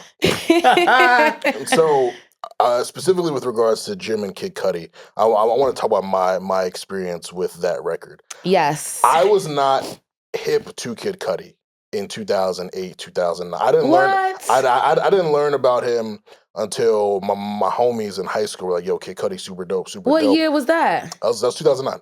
Oh, the following year. Yeah. But I did hear Day and Night on the radio. But to me, it was a Jim Jones song. Because Jim Jones was hot as fish grease at that time. Yo. Pop Champagne.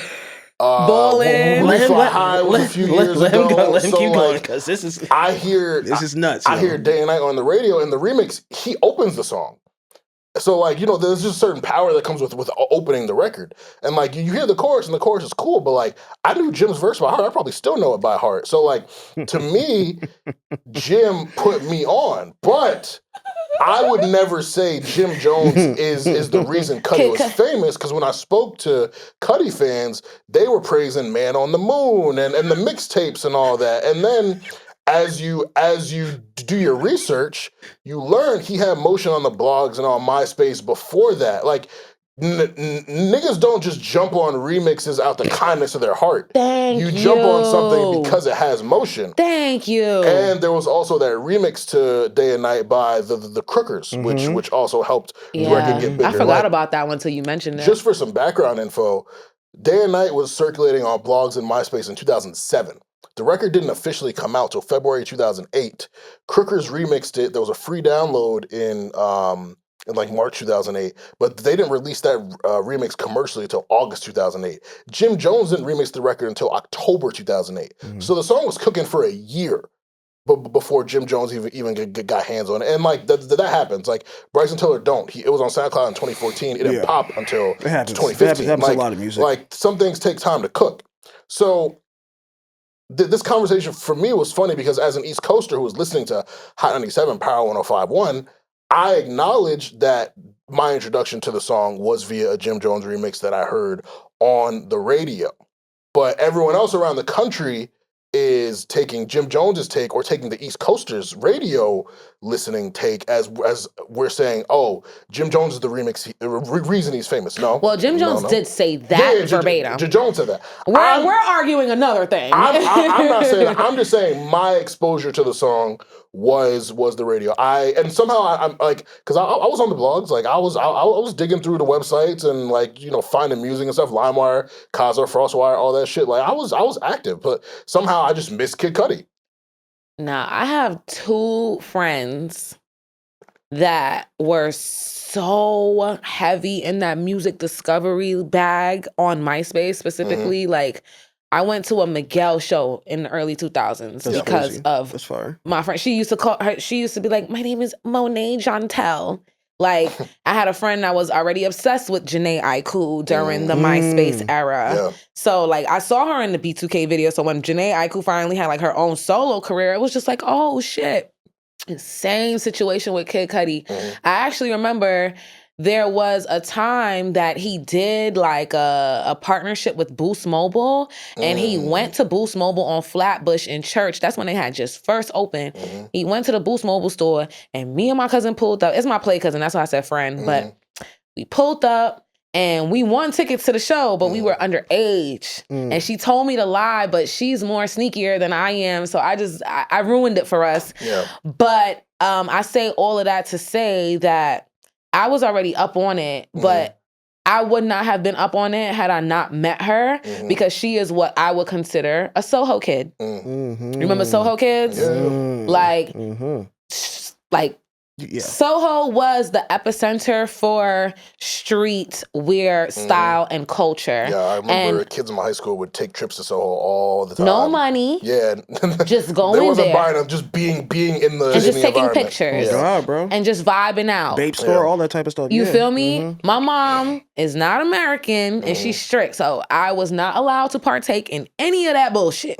But I saw it. I was just like, oh, wow, like it's really cool. And she partaked in all those things. And I think that the larger discourse to have here is to talk about like how when technology is introduced into the culture, how much it shifts the culture. Yeah. And like, yes, that was on the radio, but there was a whole, like, we have like a whole thing called MySpace music that people like Joe Budden and older don't know about. They don't know any of these songs. And I can see Jim Jones not only knowing about Kid Cudi because he's in music and he's a rapper, but because he's into fashion. He was very influential for these young boys, especially the ones that never wanted to cut their hair. Yeah. They love him. I was vamping. Shit. Like, Jim Jones was a very integral part of a lot of East Coast kids' childhood if you like hip-hop, if you like to be fly. And also, when he made that comment to Fabulous, when he taught everyone, not everyone, but taught me and Fab, how to pronounce posthumous, he said, I went to Catholic school. I ain't go to jail.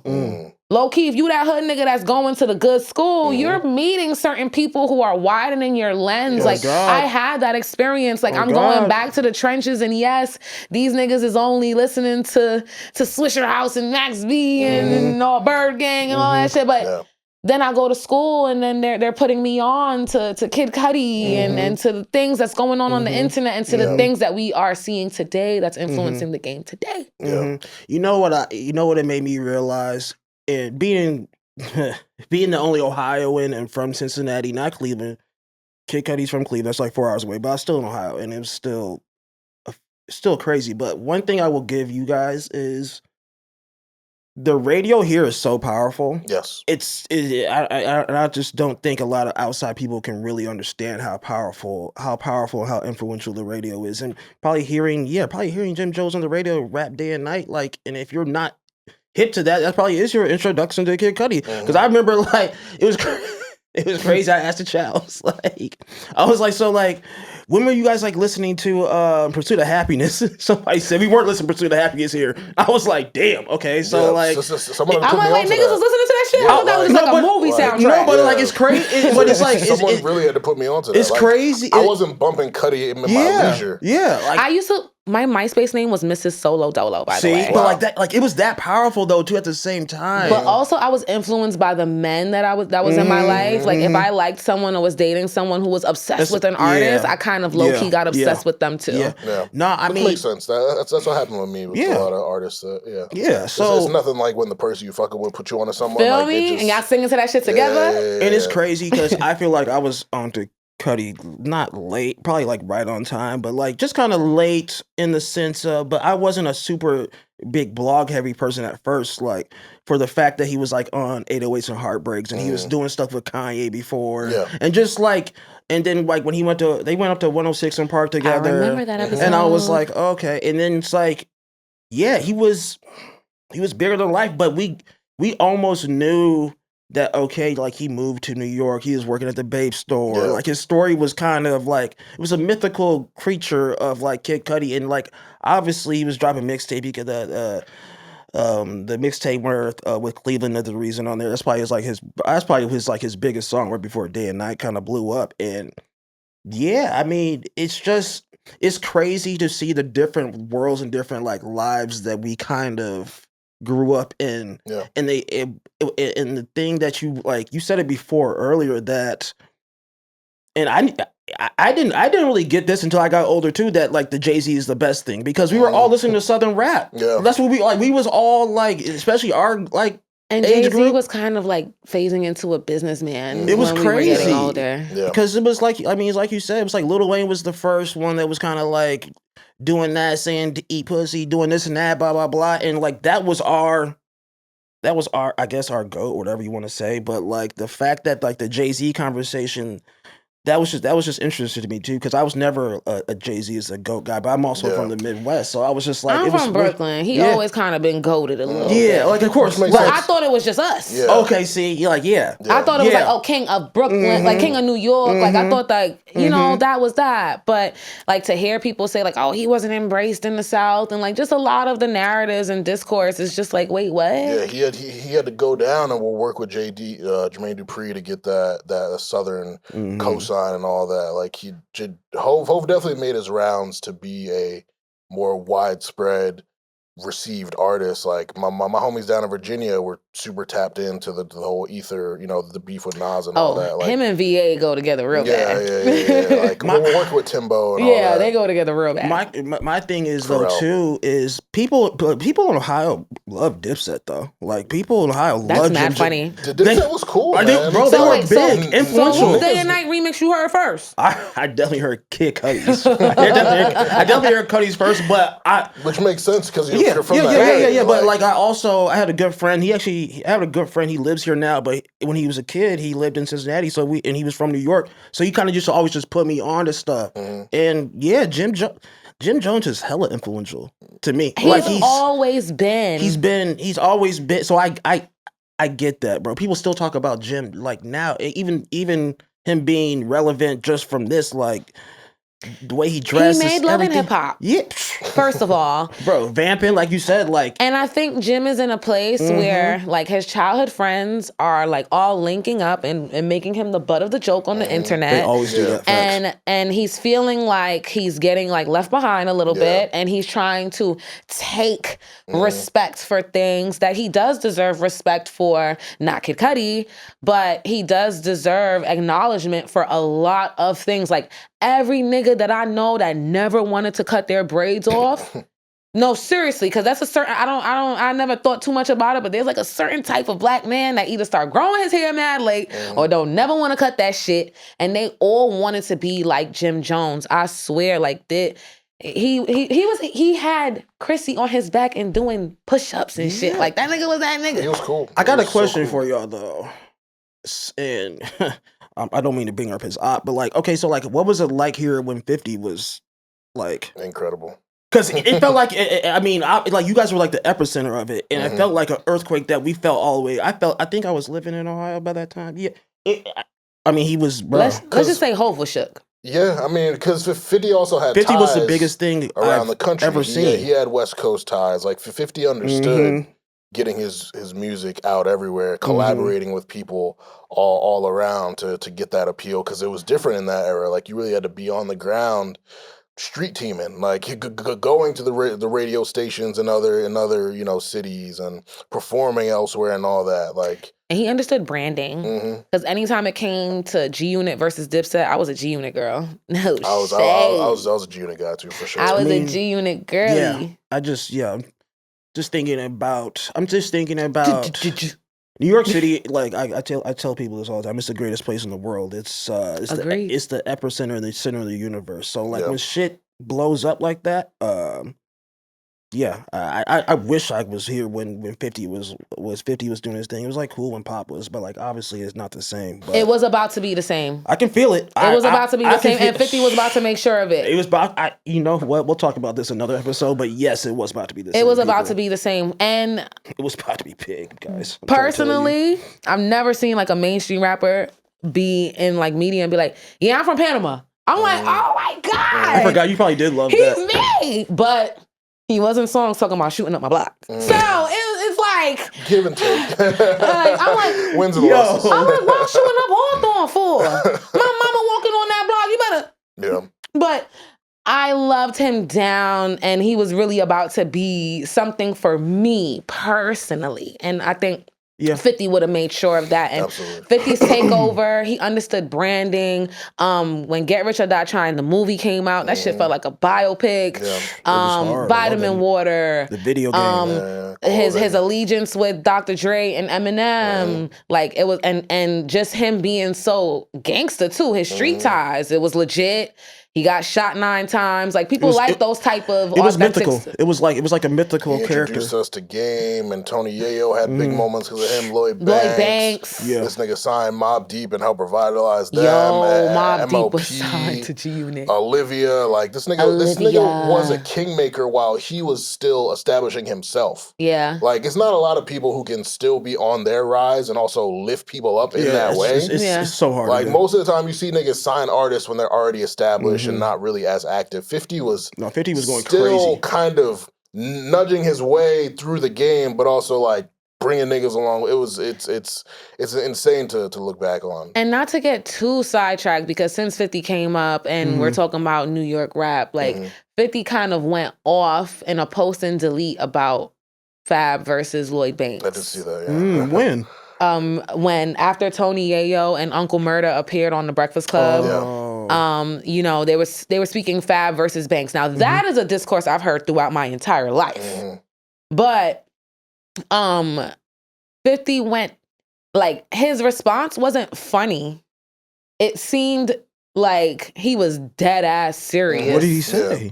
Like he called Lloyd Banks lazy. I'm pretty sure. Hold on, let me find the exact verbiage, because like what he said, because he spoke about Lloyd Banks in his memoir, and he's always constantly calling Lloyd Banks lazy and saying things about him. But like I felt like it was interesting that like he trashed the both of them. Found it. Fab versus Banks. They both write better when it's about girls. They both think they're better than everybody. They both never put in no work themselves. They both are not likely to sell at this point in their career. It's a tie, ladies and gentlemen. They are the same. Yeah. That wasn't funny. It was very pointed. It was just very, very targeted. It seemed like he was legit just expressing his real feelings. Like, yeah. Do y'all agree with what he said? I mean, I love Fab. I think I always love Fab. Just growing up on this coast, and I feel like I'm the wrong person to ask. Thinking about soul tapes and some summertime shootouts. I'll always love them. But I do think my favorite songs from him probably are the girl girl leaning songs. records, like, and Lloyd Banks had some great girl records in his day too. But I do think I think Lloyd Banks is a better technical rapper than Fab is. Like Fab was more of the kind of punchline type dude. Lloyd can do it too. Yeah, he can, but he's a technician. He had a lot of different bags. He had a storytelling bag. He has a lot of different things that he can do. So I'd probably say Lloyd was the better rapper, but I think Fab was more marketable and yeah, for sure. Yeah. Wait, and why are you the wrong person to ask? Because I just feel like one, I got into Lloyd Banks just a little bit older, like not during his heyday, and then like he didn't really have a long heyday. Yeah, and then, well, like of course, like yeah, of course, 3 years, of course, and then like actually, let me not say that because he dropped Beamer, Benz, and Bentley in like 2010. See, but that was like a revival. Yeah, that was a revival. Yeah. And then it was some time quiet before that. Yeah, and then like for Fab, yeah, Fab was more marketable, all that type of stuff. I just never really got into like his mixtapes or like even like he was saying soul tapes and stuff like that. I just never really dove into Fab for real. Like I always so when you rave about New York and shit, right? What you be talking about? What you be thinking about? I mean, I'm not saying that Fab is the poster child, by the way. No, I'm just like saying, when I think about New York, I mean, I kind of brought him up already. Like I think about 50 Cent. I think about stuff like that. I think about and just like also being here for a decade now, being here for like 10 years and like working with pop and like being that close and like really seeing it and like and feeling it and like telling people back home like this nigga's about to be the hottest nigga, blah blah blah blah, and then like come back home 2 years or come back home like a year later and like everybody's listening to Welcome to the Party, all this type of stuff. Like that type of stuff makes me like okay. So in the past 10 years type shit. Yeah, just like and plus 50 Cent. But like there's more to that. There's more to that. Okay. There's more to that. We'll get into that. But you got here post hot nigga. And yeah, then, like you had Young M.A. Ooh. Also as an adult. You had Stop. Boogie. Leave me alone, yo. 6ix9ine, which polarizing. A Boogie was cool too. 6ix9ine was a thing. But yeah, unfortunately, I fuck with Fab though. But like, I'm not like. But no, you don't. It's okay. I'm not like. You don't have to say it because I'm here. You don't have to say face for me and Petey. You don't got to. My bad game. You don't got to. It's okay. And I love it because it brings us back to the original point about how New York like style kind of became such an acquired taste. And it became such a thing that was only happening here. To the point when things like Kid Cudi is happening, we have people that can boldly claim like, nah, that wasn't on shit. Or people like Joe Budden saying like the blog era was overstated. Now, I never had a Tumblr account. I did. I definitely did. I did. It was a huge kind of thing for music. Frank Ocean used it a lot. I remember when Tyga was hot, that nigga was all over Tumblr. Like I didn't have a Tumblr account. And at that time in my life, I was way more straddling the trenches. Like I wasn't even like really 1 foot in, 1 foot out for real. Like I was just getting good grades. Like I was just very much still with my homies. But like it's just so crazy when that lens does get widened and how much it exposes you to, especially outside of New York. And I just want more for my city. Like I want more for it because it does seem like even the new artists that are coming out still sounds like that old school New York shit that nobody wants to hear. Yeah, just nobody. Yeah. And I don't even want to really get into names, but y'all will get the hint. Like in high school, the people who were aspiring to be rappers, I went to Edward R. Murrow. The people who were aspiring to be rappers, I told them, the De La Soul cosplay ain't gonna work. I said it. And that's why people don't be liking me. But I said it. And was I wrong? No. Okay. No. But yeah, it's a really fascinating dichotomy. Like New York is the greatest city. I love New York as well. And people can get so stuck in it that they don't see or understand the impact or influence of other areas. Like New York is the origin of hip hop. It always will be. It'll always be the epicenter of hip hop. But I think some New Yorkers get so consumed in that. Their pride about that makes them deny things elsewhere. But regionalism is so real, and it's still so pervasive, even though the world has been very like we're all kind of perfect word, homogenized. Like, you know, we talk about it a lot. Like, we can be here and be familiar with what's going on in goddamn Wisconsin musically. We can know what's happening in Nevada musically. But like being on the ground there, they were talking about this with the Joe Budden pod. Like, if you don't travel, if you don't go out in clubs in other cities, if you don't go to shows in other cities, like, you don't really know what's having motion like that. So for me, again, going back to the Jim Jones Kid Cudi thing, it's like, oh, okay, this Kid Cudi dude, like, he's someone people are familiar with, but in Ohio, I'm sure that's the hottest thing smoking at that time. Hometown hero type shit. Seriously, seriously though. So, you know, these conversations frustrate me because I'm seeing a lot of New Yorkers like, you niggas just don't like New York. It's like, no, it's not that. Some of y'all just try to claim credit for every single thing and try to deny that things popped off elsewhere. Yeah. That when people try to tell you, no, I'm from this place. This is what was happening. I'm trying to tell you. And y'all like, but you still need New York radio. It's like, yeah, everyone comes here to roll their music out. This is the place to make things happen. The headquarters are here. Facts. But you build foundationally, you build up your rapport from your area. Like if you from somewhere and you're not trying to pop off there, you're not gonna really have longevity because you don't have a base. But and a lot of New Yorkers don't leave New York either. Like, some niggas don't even travel. Some niggas just be in New York. That's kind of crazy. They just be here. And then we trying to speak on other. I'm like, bro, like, you've never been there. Like, literally. Like, what do you like? And I'm not a worldly, I've been everywhere type of nigga, but like, I do make it a point. Like, I love going to Atlanta. I love going to Miami. I love going to LA, and I love hearing what they're playing. Like, exactly. Yes, that's how put I on get that radio real quick to different stuff. And I have friends who work in radio in other states and cities as well. So that they inform us like, yo, this shit moving over here. Like, this joint is probably gonna pop off to a point where it gets big in New York eventually. Like, because it's getting those radio. That's spins. a great example because that happens a lot. Bro. Yeah, happens a lot, yeah. And it happens the same. And New Yorkers don't have to feel bad because it happens the same way outwardly too. So it just and that's why I'm so appreciative that we grew up in the 106 and Park era because you know, when I was young and I wasn't on the internet, like 106 and Park put me on to the Southern rap that I talk about loving. Like, that's how I found out about T.I.,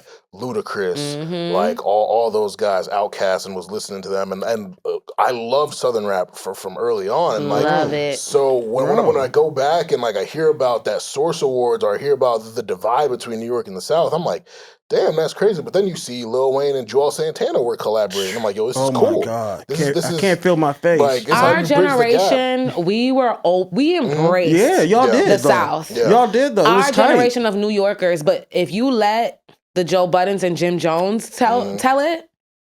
Because you know what else? Like, we can probably leave it, but like, even when Rocky was first coming out, he was chopping and screwing his music. It was sipping like purple. It was like, come on, Houston, bro. Like, it was hard. Yeah. We need to have a whole blog era episode. And I was sitting in Ohio watching that, like, oh my God, these are the coolest people I've ever seen in my life. We might need to talk about blog era because, like, I didn't have a Tumblr and I didn't like really engage much, especially because Cartel was home.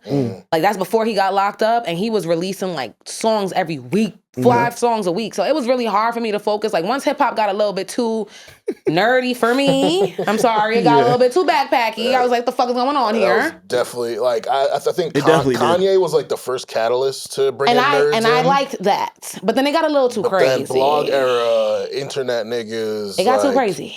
Yeah, like, and I don't agree with Joe that the blog era was overstated, but I see what he mean though. I do. I see what he mean. It's really conflicting because like when I was living through those times and I was getting put on to the Mac Millers and the Currencies and the Whizzes, like I wasn't thinking of a big picture. It was just like normal, just listening to music. Artists, but then as we moved out of the blog era and now we look back on it and the way people talk about it, the way people try to rewrite history about it,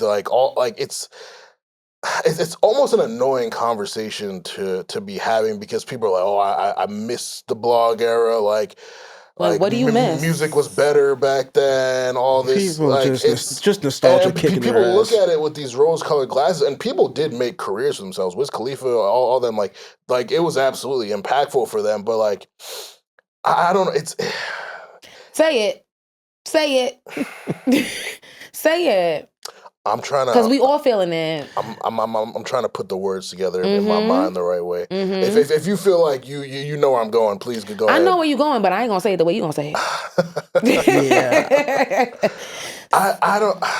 I was in the islands in them times. I ain't going front. It wasn't given to me what it was supposed to give.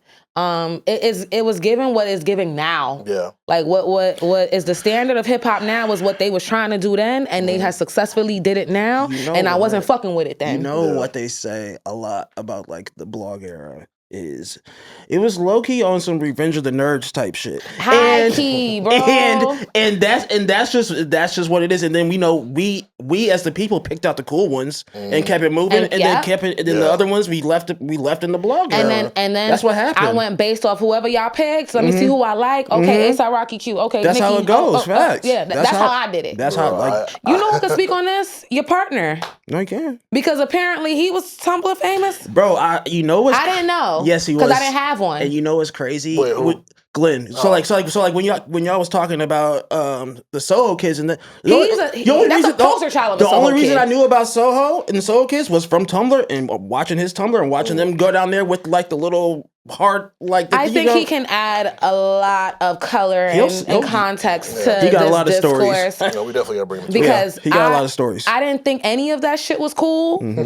I didn't. I like 50 Cent and Jay-Z. And so if nothing was like that, you was off. I was off that shit, and I was in the islands listening to Cartel and shit. And there was like a crazy dance hall boom too. Like the dance hall artist was collaborating with the hip hop artist Twista and Elephant Man. I was like, who A&R this shit? Y'all smart as fuck. Damn, this That's hard. This combo just reminded me my freshman year of high school when I was a Drake fan for a couple of years at that point. There was these niggas who like Slaughterhouse, Joe Budden, Joel Ortiz, all them. Yes. And these niggas used to be like, Drake is trash. Listen to Slaughterhouse. I'm like, nigga, what? Like, what the fuck? There was a large group of people that I should have. Slaughterhouse definitely had motion. Like, I should have known me and this girl was not gonna be friends for long because she religiously listened to every fucking drop. Bro, I remember the first time hearing about Drake, and I didn't watch Degrassi, and somebody tried to come to me and said, yo, the best rapper in the world, bro, he's in a wheelchair, like he's going crazy. I said, nah, and it's not even nothing against people in wheelchairs, but they was like, no, it's a TV show, gang, it's a TV show. I was like, oh, and then I heard every girl, I was like, this is serious. But it's funny, he's been polarizing his entire career and been getting there are people who are rejoicing right now. Oh God. Because they've never if DMX was alive and never got that apology or they never had that conversation, he would have been the top nigga. Like I told you, the nigga whack.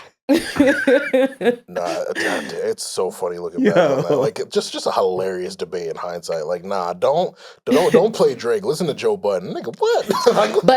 And all due respect to Joe, because Joe has some shit. More music, Ordinary Love Song. I'm about to say, Joe he was about to be the next Hove, low key. And then that BET hip hop cypher came, and then Nicki kind of took over the show, and that was New York's thing after that. But. Yeah, yo, we can go on and on. Joe was a hater too, because Joe was hating on Teach Me How to Dougie. I'm like, bro, come on, man. Like, niggas, we was in there. Come on now.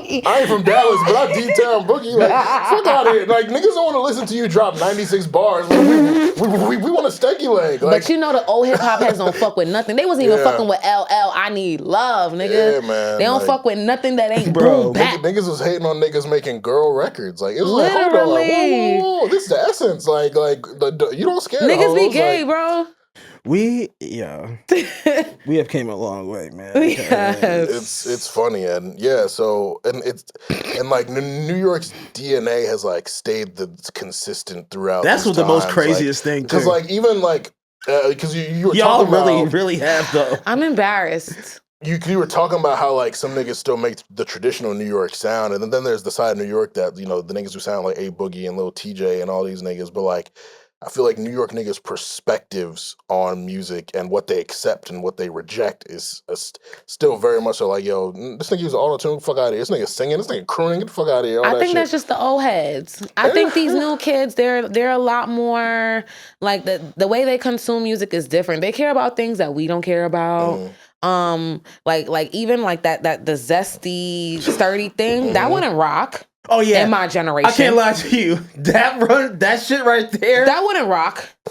Even the DL niggas would bun that. Facts. That's what I'm saying. It's like this nigga's voguing and he's hitting this shit. Yeah. And I'm just like, I'm trying to see the angle of funniness. I'm trying to. That's like, I just. And then it's like I've noticed it since I was young. Like niggas would say gay shit and act like they kidding, and I don't play like that, honestly. And I'm an ally.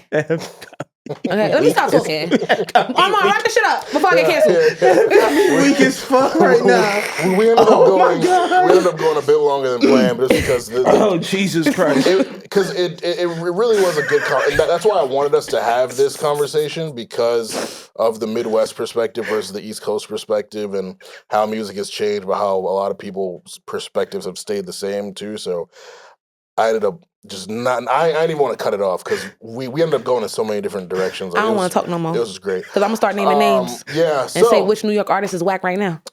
Please, listeners, make sure you follow us at Stay Busy Pod on Twitter, Instagram, TikTok, Threads. Subscribe on YouTube. Follow us on Facebook. Comment. Let us know your thoughts on the Jim Jones Kid Cudi debacle, regionalism, radio, all that good stuff. Everything we talk about: Nicki Minaj, Kanye West, J. Cole, everything. Let us know your thoughts. Subscribe to the Patreon, patreon.com/StayBusyPod. And most importantly, make sure that you stay safe, stay healthy, and stay busy.